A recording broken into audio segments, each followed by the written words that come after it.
देखो बच्चों, क्वेश्चन क्या है? क्वेश्चन है right 0.3 bar in P bye Q form. हमें इसे पी बाय क्यू के फॉर्म में लिखना है। देखो क्वेश्चन क्या है, 0.3 बार। तो 0.3 बार, तो पॉइंट के बाद आपको देखना है कि कितने डिजिट रिपीट हो रही है। तो डेसिमल के बाद कितने डिजिट रिपीट हो रही है? जितने नंबर पे बार लगे। तो कितने नंबर पे बार लगे? एक नंबर। 3 पर ही बार लग रहा है, मतलब 3 डिजिट ही रिपीट हो रही है। मतलब क्या करेंगे, याद रखिए जितने नंबर ऑफ डिजिट्स रिपीट होंगे हमें डिनोमिनेटर में उतने ही 9 लिखने हैं। मतलब क्या बोला मैंने, अगर ये 0.3 बार है, इसका मतलब है हम इसको लिख सकते हैं 3/9। 3/9 लिख सकते हैं। 3/9 क्यों? क्योंकि एक नंबर ऑफ डिजिट रिपीट हो रही थी डेसिमल के बाद, इसलिए मैंने 3 को एज इट इज लिखा। और उसके ऊपर में 9 क्यों लिखा? क्योंकि 3 के ऊपर बार लगा है, एक ही डिजिट के ऊपर बार लगा है, इसलिए मैंने सिर्फ 9 लिखा। इसको सॉल्व कर दो तो 3 1 3, 3 3 9, तो 1/3 आंसर हमारा। देखो बच्चों, क्वेश्चन क्या है? क्वेश्चन है right 0.67 bar in P bye Q form. बच्चों हमेशा क्या करना है, हमें देखना है कि डेसिमल के बाद कितनी डिजिट रिपीट हो रही है। तो कितनी डिजिट रिपीट हो रही है?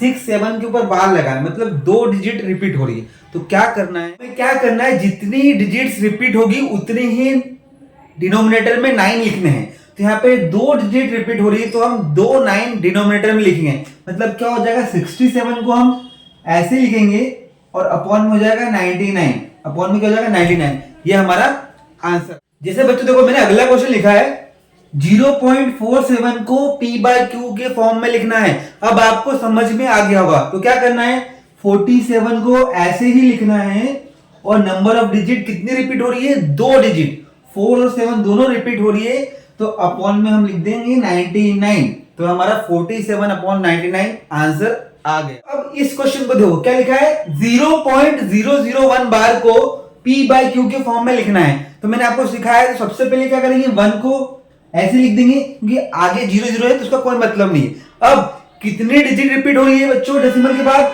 1 2 3, 3 डिजिट रिपीट हो रही है, तो नीचे क्या होगा, 39 लिखेंगे। तो आंसर आएगा 1/999। ये हमारा आंसर आ गया।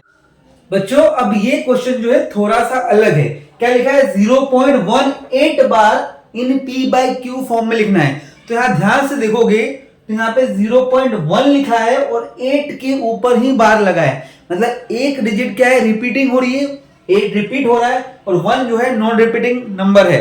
तो इसको कैसे करोगे, तो देखो बच्चों, सबसे पहले जो 18 है उसको तो वैसे लिख दो, एज इट इज लिखो। अब जो नॉन रिपीटिंग नंबर होता है, मतलब नॉन रिपीटिंग 1 रिपीट नहीं हो रहा है, उसको उसमें से माइनस कर दो 1। अपॉन में मैंने सिखाया है जितने नंबर रिपीट होंगे उतने 9 लिखेंगे।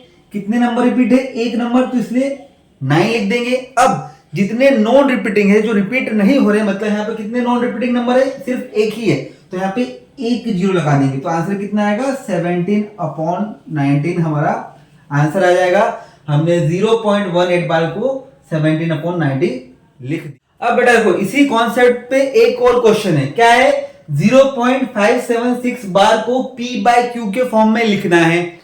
तो वापस से वही करेंगे, सबसे पहले 576 को हम वैसे ही लिखेंगे। अब ध्यान देंगे कि कितने नॉन रिपीटिंग नंबर है। तो नॉन रिपीटिंग नंबर कौन है, 5 और 7, क्योंकि इस पे बार नहीं लगा है, पर वो कितने हैं, 2 है। ठीक है, तो इसमें से क्या करेंगे हम, 576 में से 57 को माइनस कर देंगे। किसको माइनस कर देंगे, 57 को माइनस कर देंगे, राइट। और अब कितने डिजिट पे बार लगा है, एक डिजिट पे बार लगा है, तो हम कितने 9 लिखेंगे, एक 9 लिखेंगे। और कितने नॉन रिपीटिंग डिजिट है, 2 बताया मैंने, इसलिए यहां पे लगाएंगे 2 जीरो। इसको माइनस कर दो, कितना करने पे कितना आएगा, माइनस करने पे आएगा 519/900। तो ये हमारा। बच्चों एक और क्वेश्चन देखते हैं। क्या लिखा है, right 0.1254 in P bye Q form. इसको पी बाय क्यू के फॉर्म में लिखना है। तो सबसे पहले हम 1254 लिख देंगे, और इसमें से जो नॉन रिपीटिंग डिजिट्स होगी, मतलब कौन है, 1 2, उसको माइनस करेंगे, राइट। अब अपॉन में क्या लिखेंगे, क्या सिखाया मैंने, जितने रिपीटिंग डिजिट है उतने 9 लिख दो। तो कितने डिजिट है, 1 और 2। और कितने नॉन रिपीटिंग डिजिट है, 1 2, मतलब 2, तो 0 लगा दो उतने। माइनस करो, 4 माइनस 2 2, 5 माइनस 1 4, 1 2 4 2 अपॉन 9900। ये आ गया। आप इसको कैंसिल करके और सिंप्लीफाई कर सकते हैं, राइट। तो बच्चों अभी तक बताए गए जितने क्वेश्चन भी अगर आपको समझ में आए हैं तो बहुत अच्छी बात है। अगर नहीं समझ में आए तो आप इनकी प्रैक्टिस करिए। आप वीडियो को दोबारा देखिए, पॉज करके देखिए, तो आपको जरूर समझ में आ जाएगा। आप इसके जैसे बहुत सारे क्वेश्चन और लीजिए, इनकी प्रैक्टिस कीजिए। इफ एनीथिंग डाउट रिमेन्स, फिर भी अगर डाउट रहता है आपके पास तो आप मुझे कमेंट बॉक्स में लिख सकते हैं, मैं उनका आंसर दे दूंगा। तब तक के लिए बाय बाय।